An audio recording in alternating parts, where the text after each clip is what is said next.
Well, good evening. I would have been happy just to show a few images and videos of the sun and then disappear from your screen like this. But I was asked to also discuss the equipment I used a little. And as it turns out, I need to do this anyway so that I can account for some of the glaring imperfections in my work. I've moved away from using Registacks as I find the convolved images provided by AutoStacker to be more flexible in post-processing than the wavelet sharpenings of Registacks. Well, I imaged with my Lunt scope last summer exclusively in single stack mode as shown here. Now all hydrogen alpha setups have a narrow band interferometer filter consisting of two flat surfaces separated by some other medium. This scope has an interferometer gap filled with air, which can be pressurized to change its index of refraction and hence change the preferred wavelength of the transmitted light. This is accomplished by tightening a piston fitted with an O-ring as you see on top.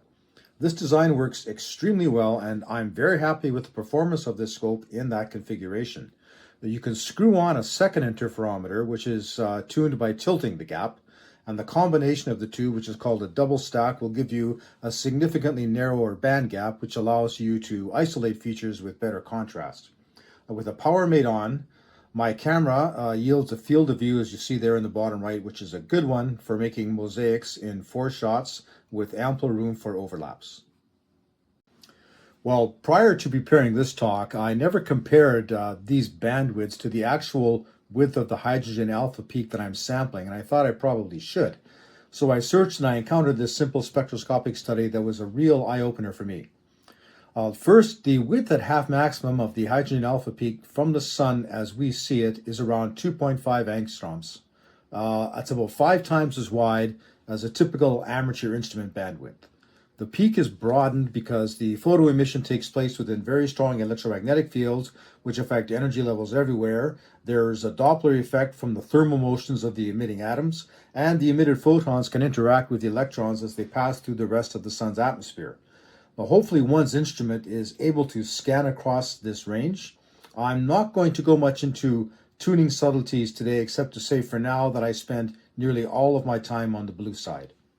What really got my attention in this figure was the small absorption peaks from high cirrus and the fact that the hydrogen alpha peak on the disk is a huge absorption peak, which is to say that nearly everything one images in hydrogen alpha on the disk is seen as a shadow against the thermal emission of the photosphere. Of course, flaring at all wavelengths can be brighter than this background lighting, so processing solar images can force you to make compromises. However, it gives a good rationale for viewing solar disks inverted, which is something I had always groped for before now. I find the fact that there is a haze-related absorption peak right on top of HA very disturbing.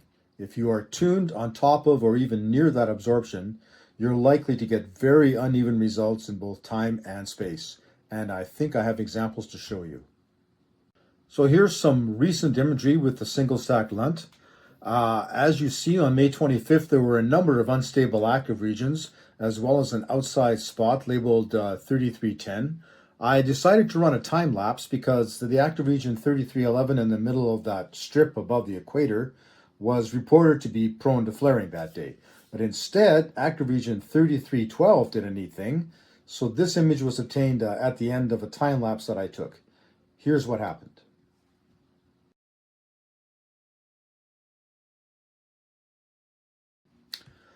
The action starts when a high arcing magnetic flux loop flares with some entrained plasma, and then suddenly some smaller arcs beneath it resort their connections in some way, resulting in strong heating. They end up in 2 closely spaced parallel flux lines, which looks to me like an awfully unstable configuration. Despite the obvious energy released here, this event didn't even make it to the daily list of flare events of Class C or above. So what about double stacking on the Lunt? Well, when you tune the tilt tuner on the Lunt, this is the result, and I processed it a little to show the disk features better. As you can see, the tuning is very uneven, and the best position is probably 2 steps back from maximum tuning, where the unevenness is at least fairly symmetrical. But there's another problem that you see when you process as you might for the chromosphere. so you brighten things up. The tilt tuner generates a reflection, which is most obvious when it's half off, as you can see on the top line. Fortunately, this reflection is well out of sight for the setting that gives the best dist image. This reflection is barely visible in visual mode, and the double stack lens is a good observational instrument, but it's difficult to use for imaging. So here's a 4-piece mosaic from May 30th. It was captured in single stack mode. The images are really quite homogeneous and they're very easy to patch together.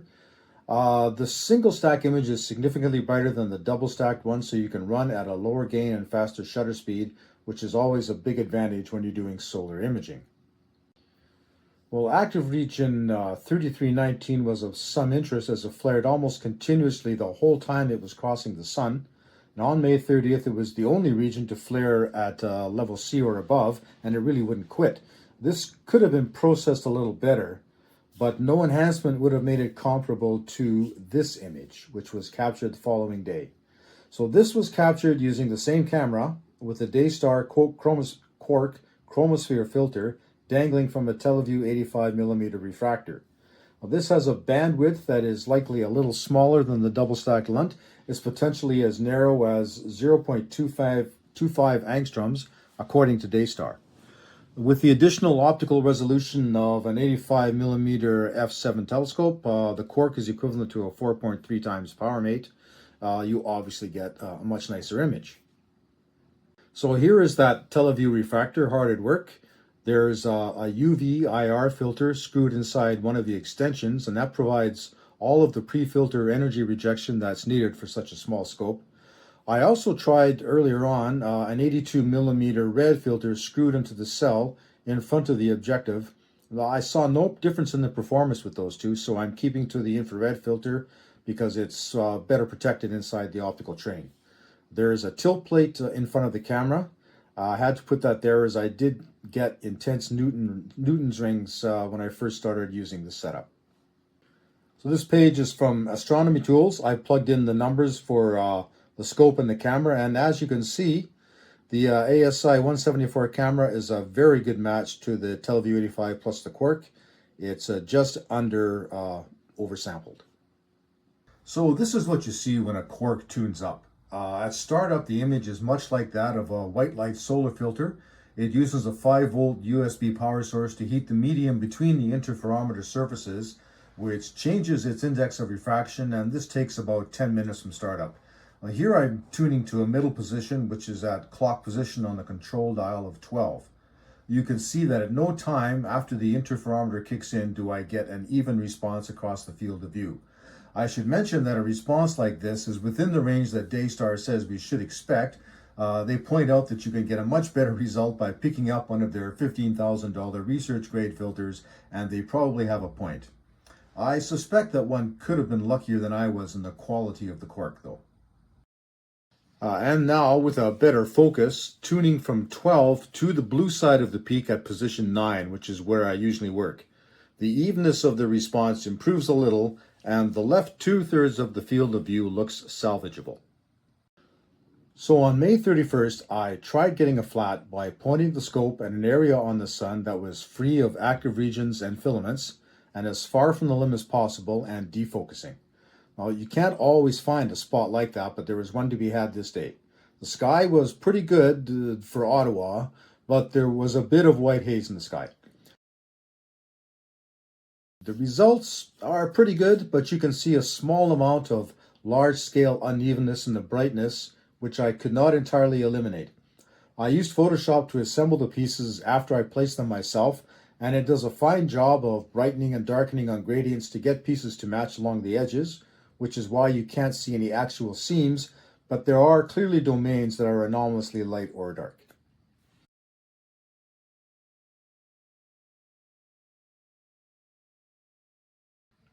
Now, a couple of neat things happened on the sun on May 31st. That active region 3311 that was supposed to be flaring several days ago finally did so as I was looking at it, just as it was disappearing down the descending limb. I noticed this neat feature, and so after I captured this in a stacked image, I took a quick time-lapse video. I've watched this through image stabilization, but I think I need to find better software to do it. Anyway, this begins with a large volume of plasma being entrained upward along a magnetic flux arc. It stops and then it falls backward. And maybe when it does so, it compresses, heats up, and indulges in a bit more flaring at the base. Then there's another burst of plasma entrainment happening on the other side, the opposite side of the active region, and it's probably just on the opposite side of the same flux loop.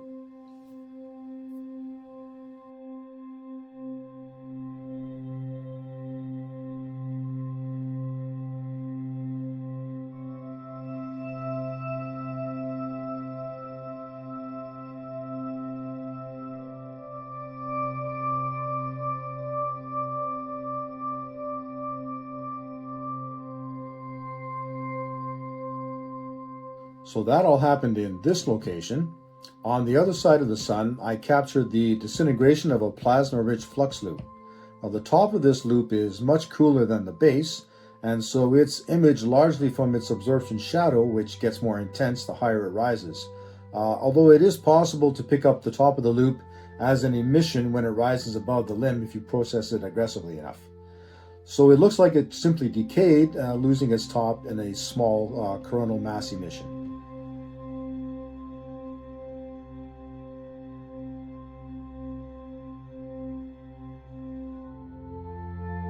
June 4th was another busy day, but it was distinctly hazy. Now, here's a quick look at a couple of photogenic active regions. Note that the large sunspot is beginning to disintegrate. It's developing so-called light bridges, which are bright lanes developing between the pieces. And I imaged something that I thought was unusual. There's an arcuate, inward dipping curtain of what appear to be small on echelon connection loops that are surrounding that bright plage region through at least 180 degrees. You can see there's a crest of relatively cool plasma along the top, and I presume that this feature would develop into a filament. But I checked up on it a couple and 4 days into the future, and it turned up no filament at all. And if you look at the potential field lines, you can see that the plage area is an unconnected unipolar region with field lines streaming right up into the corona, and the sunspot, which looks normal in the image, is wildly bipolar.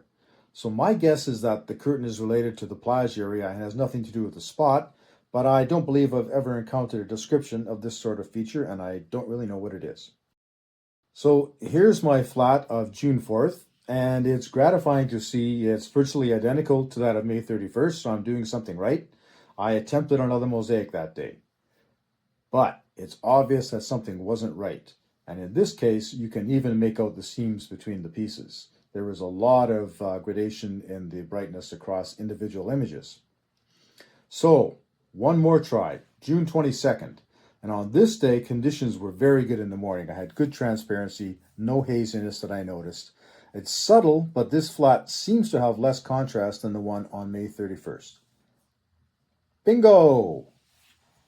It's hard not to conclude that the quality of these mosaics is a strong function of the quality of the transparency that I'm seeing the sun through.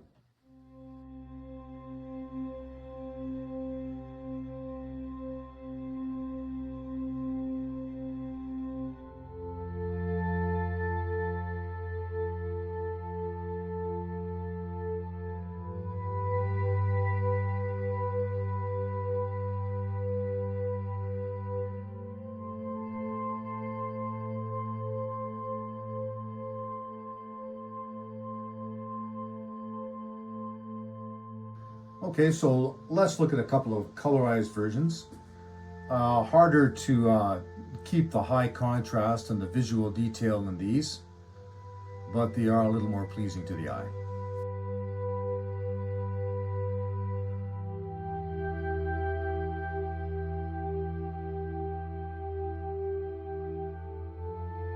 I should mention that this background in the atmosphere is probably just due to scattering of light in the scope. Its apparent structure is actually imposed from the flat.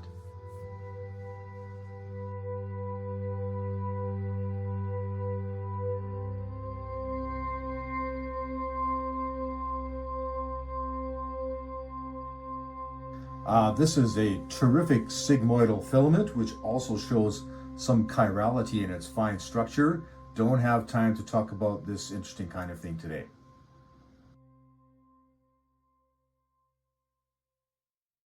So I learned some lessons by doing these mosaics. The most important thing I learned is I can do it. It takes a lot of pieces and a lot of work, but I can make good, high quality, high resolution mosaics. Second lesson is I can't do it all the time. Gotta have good sky conditions. The third thing I learned about solar observing is that taking time lapses is a lot like birding. You point your camera at a likely perch and you hope that something happens. Thanks for watching.